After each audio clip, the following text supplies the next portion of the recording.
राजस्थान में अब बजट आ चुका है और कहीं ना कहीं इस बजट से कुछ वक्त पहले हमने दिनेश पोद्दार जी का जो इंटरव्यू किया था, जो जो उन्होंने बातें कही थी, अमूमन वही वही बातें हुई है।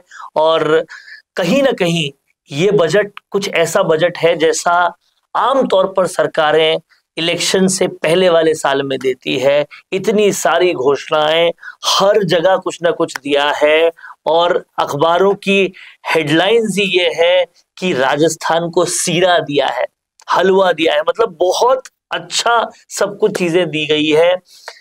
विपक्ष का इससे ज्यादा कोई आलोचना विपक्ष कर नहीं पाया कि घोषणा तो कर दी, काम कैसे करोगे, इससे ज्यादा किसी किस्म की कोई आलोचना नहीं हो पाई। इसका मतलब यह है कि आलोचना रहित एक बजट पेश हो पाया है। बात करते हैं दिनेश पोद्दार जी से, जो कि कहीं ना कहीं भाजपा की रीढ़ की हड्डी वाले कार्यकर्ताओं में से, सिपाहियों में से हैं और वित्त और भाजपा का जो पूरा भवन निर्माण समिति है उसमें बहुत अहम काम कर रहे हैं। सर, आपने जो कल कहा था, हाँ जी, अमूमन वैसा ही बजट आया है और उससे कम नहीं, उससे कहीं ज्यादा ही मिला।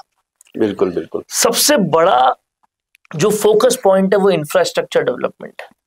इतना कुछ राजस्थान को दिया है कि हर कोई कह रहा है कि क्या ये पूरा हो पाएगा। वरुण जी, देखिए, मैंने कल भी यही कहा था, बजट जब तक नहीं आया था, कि भाजपा की सरकार को काम करना है। और पिछले बार का जो बजट था, आपने उस बजट में भी देखा होगा कि जो भी हमने वादे किए हैं, जो भी हमने घोषणाएं की है, उनको पूरा करने का प्रयास किया है। और जितने वादे पिछली बार किए थे हमने, उसका 74% हमने पूरा किया। और आप हमारा संकल्प पत्र उठा के देखिए, जब हम वोट मांगने गए और हमने संकल्प पत्र भरा, भाई 5 साल में हम काम करेंगे, तो आप देखिए पहले साल के अंदर 45% काम करना, और अब तक हमने 58% पूरा उसमें से काम किया है। तो आप, ये हमारा कोई खोखले वादे नहीं है, काम करना है, विकास करना है, राष्ट्र का, देश का और हमारे प्रदेश का विकास करना है, तो हमें काम करना पड़ेगा। तो यहाँ दिनेश पोद्दार जी सारे डेटाज भी दे रहे हैं। ऐसे में सर मैं आपसे ये पूछना चाहता हूँ कि मेट्रो का नया फेज, उसके साथ साथ इतनी रिंग रोड्स, इतनी इको हाईवेज और ये सब कुछ घोषणाओं को कर दिया है। क्या लगता है, इंफ्रास्ट्रक्चर की अगर ये रफ्तार होगी तो राजस्थान कहाँ जाएगा? देखिए वरुण जी, ये जो इंफ्रास्ट्रक्चर है, सारा विकास इसी पे टिका होता है। बिल्कुल। आज भारत को नहीं, भारत के अन्य देशों में जाइए, देखिए आप अमेरिका है और है, यूएस है, सब जगह देखिए, जितना इंफ्रास्ट्रक्चर मजबूत होगा उतना विकास बढ़ेगा अपना, कोई दो राय नहीं। बिल्कुल बिल्कुल। तो मुख्य जो आवश्यकता थी इंफ्रास्ट्रक्चर की थी, और मैं आपको बार बार यही कहता हूँ कि इंफ्रास्ट्रक्चर डेवलपमेंट आवश्यकता है, जयपुर की नहीं, पूरे अपने राज्य की आवश्यकता है, सब जगह इंफ्रास्ट्रक्चर डेवलपमेंट होना चाहिए। 15 रिंग रोड्स की घोषणा। बिल्कुल बिल्कुल, 15 रिंग रोड। आप नो एक्सप्रेस वे देखिए, आप एक्सप्रेस वे बनने के बाद में कितना सुगमता से अपना आना जाना हो जाएगा, व्यापार करने में कितनी सुगमता हो जाएगी, उद्योगों को कितनी सुगमता हो जाएगी, आमजन को कितनी सुगमता हो जाएगी। आप नो एक्सप्रेस वे बनना, 15 रिंग रोड बनाना, उससे रास्ते कितने शॉर्ट हो जाएंगे। एक तो आप ये देखिए, एक तरफ तो हर जगह, हर सर्वे में हम कल भी यही बात कर रहे थे कि जयपुर को most growing city of India माना जा रहा है, और उसके ऊपर से जब इतना इंफ्रास्ट्रक्चर डेवलपमेंट होता है तो फिर विकास कई तेजी की रफ्तार पकड़ेगा, ये बात तो खैर पक्की है। ऐसे में क्या आप मानते हैं कि ये जो राजस्थान सरकार है, इस वाली जो टेन्योर में है, हाँ, ये अब तक का सबसे जबरदस्त इंफ्रास्ट्रक्चर डेवलपमेंट करेगी? बिल्कुल बिल्कुल, इसमें कोई संदेह नहीं है, किसी तरह का संदेह नहीं है। जो माननीय भजन लाल जी और हमारे वित्त मंत्री माननीय दिया कुमारी जी ने जिस तरह से, जिस विजन से, और माननीय प्रधानमंत्री जी का विजन देखिए आप, जो उनका विजन है उसी को हम लेके चल रहे हैं। बिल्कुल भाई, विकास करना है, हर व्यक्ति तक पहुंचना है, इंफ्रास्ट्रक्चर करना है, उद्योगों का डेवलपमेंट करना है, किसानों का डेवलपमेंट करना है। मान लो किसी भी क्षेत्र में अपन डेवलपमेंट करेंगे ना, तो एक इंफ्रास्ट्रक्चर ऐसा है जो एक ही चीज का डेवलपमेंट करने से सभी वर्गों में फर्क पड़ता है। बिल्कुल, चाहे उद्योग ले, चाहे व्यापारी ले, चाहे किसान वर्ग ले, इसको सबके ऊपर इसका कहीं ना कहीं असर होता है। तो इंफ्रास्ट्रक्चर जो डेवलपमेंट की आप बात कर रहे हैं, इतना बड़ा डेवलपमेंट है, और ये डेवलपमेंट जब चालू हो जाएगा, जब आप 1-2 साल में इसका रिजल्ट देखेंगे, और 5 साल होते होते जब डेवलपमेंट पूरा रिंग रोड्स बन जाएगी, पूरे एक्सप्रेस वे बन जाएंगे, तो राजस्थान कहाँ पहुंचेगा ये तो आप खुद अंदाजा लगा सकते हैं इस चीज से। बिल्कुल ठीक बात है। यही नहीं, इंफ्रास्ट्रक्चर के साथ साथ एक भी ऐसा पहलू छोड़ा नहीं गया जिस पर कोई आलोचना हो जाए। किसान सम्मान निधि भी बढ़ाई गई है, नौकरियां बहुत सारी देने की बात की गई है, और न सिर्फ सरकारी बल्कि प्राइवेट जॉब्स देने की बात की गई है। और सबसे बड़ी बात ये लगती है कि ऐसा बजट सरकार के शुरुआत में आना, इसको कैसे स्पेशल मानते हैं? देखिए, ये कोई कांग्रेस सरकार तो है नहीं, माननीय गहलोत जी आते हैं और घोषणावीर बन जाते हैं। अब वो उनका क्या काम है कि 4 साल तक तो काम करो मत, 5 साल घोषणा कर दो बस, काम तो करना ही नहीं ना उनको, क्योंकि पता है अगली बार आने नहीं। हाँ, तो देखो यहाँ घोषणा का कोई काम नहीं है। हाँ, यहाँ पहले जिस दिन से माननीय हमारे भजन लाल जी मुख्यमंत्री जी का पद संभाला है, उस दिन से देखिए काम की गति देखिए, 1 साल के अंदर 45% संकल्प पत्र के काम को पूरा करना। आप ये देखिए, पहले साल में राइजिंग राजस्थान और अब पानी के लिए पूरा काम, ERCP को लाना। आप 1 साल में जब काम की लिस्ट देखेंगे, कितने काम का लिस्ट हुआ है और कितनी प्लानिंग बन रही है, वो सारा बजट में आपने देखा 160 तरह के हमने घोषणाएं मान लो हुई है, तो काम होंगे, ये काम करने की योजनाएं बनी हुई है। अरे पूरे में मैंने कहा है कि ये 5 साल का हमने पूरा खाका बना रखा है, भाई क्या काम करना है। ये सब एक पूरा सिस्टमेटिक प्लान, एक क्रोनोलॉजी लगता है कि पहले राइजिंग राजस्थान को पहले ही साल में लाए, और उसके बाद जो उद्योग निवेश कर रहे हैं, इतने बड़े बड़े उद्योगपति आ रहे हैं, उसके तुरंत बाद इतना जबरदस्त बजट देना और दिखाना कि राजस्थान का इंफ्रास्ट्रक्चर हर उद्योगपति के लिए एक सहायक बनेगा, हेल्पिंग हैंड बनेगा।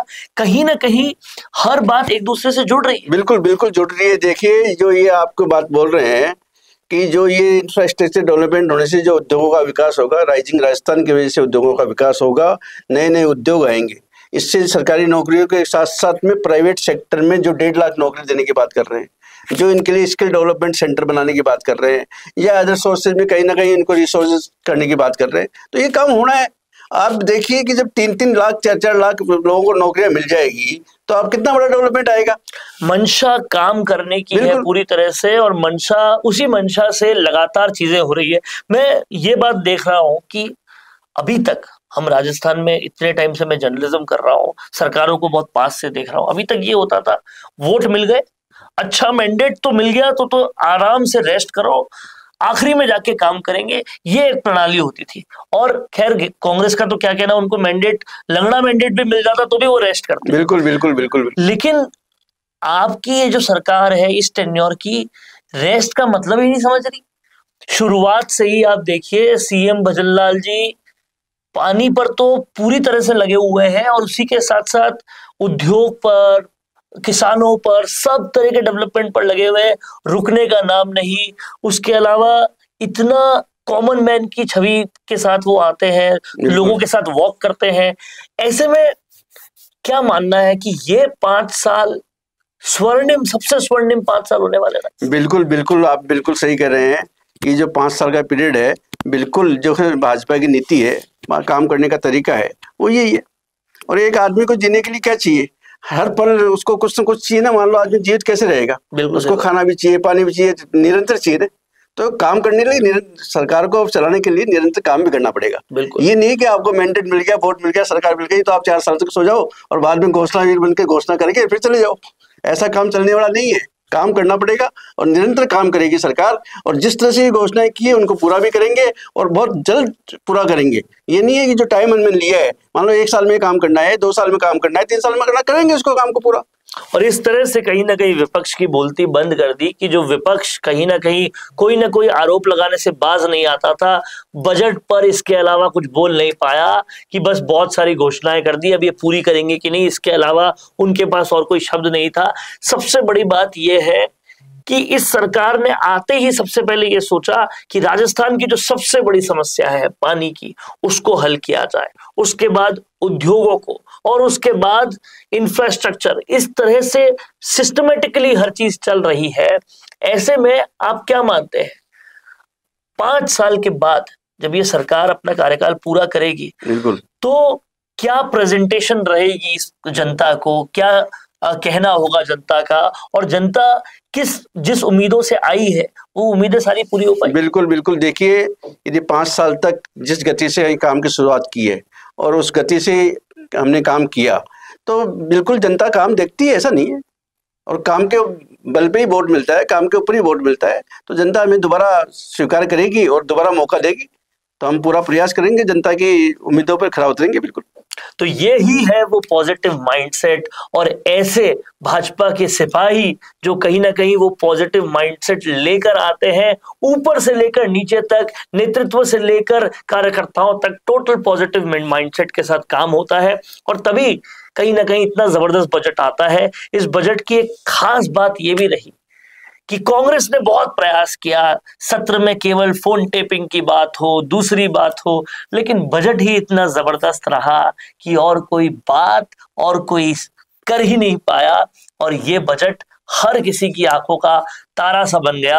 अब देखना यह होगा कि ये काम कितनी रफ्तार से पूरे होते हैं। अभी तक जो दिख रहा है वो रफ्तार बहुत जबरदस्त है, आगे कैसी रफ्तार रहती है, और कहीं ना कहीं हम ऐसे ही दिनेश जी के साथ आते रहेंगे और हर अपडेट पर पूरी तरह से विश्लेषण करते रहेंगे। सर, बहुत बहुत शुक्रिया जुड़ने। धन्यवाद। चाहे गुर्जर समाज हो या फिर मीणा समाज, जाट हो या फिर राजपूत समाज, या फिर हो राजस्थान का कोई भी समाज, अब राजस्थान संवाद लाया है इन सभी समाजों से जुड़े हुए वो फैक्ट्स और वो जानकारियां जो आपके जनरल नॉलेज को भी बढ़ाएगा और आपके कंपटीशन एग्जाम्स में भी काम आएगा, क्योंकि इन वीडियोस में होंगी सामाजिक, ऐतिहासिक और रोचक फैक्ट्स और जानकारियां। तो अगर आप भी बढ़ाना चाहते हैं अपनी जीके और जानना चाहते हैं अपने इतिहास के बारे में छुपे हुए वो फैक्ट्स, तो ज्वाइन कीजिए राजस्थान संवाद का मेंबरशिप प्लान। ज्यादा जानकारी के लिए डिस्क्रिप्शन में विजिट कीजिए और दिए गए नंबर पर कॉल कीजिए।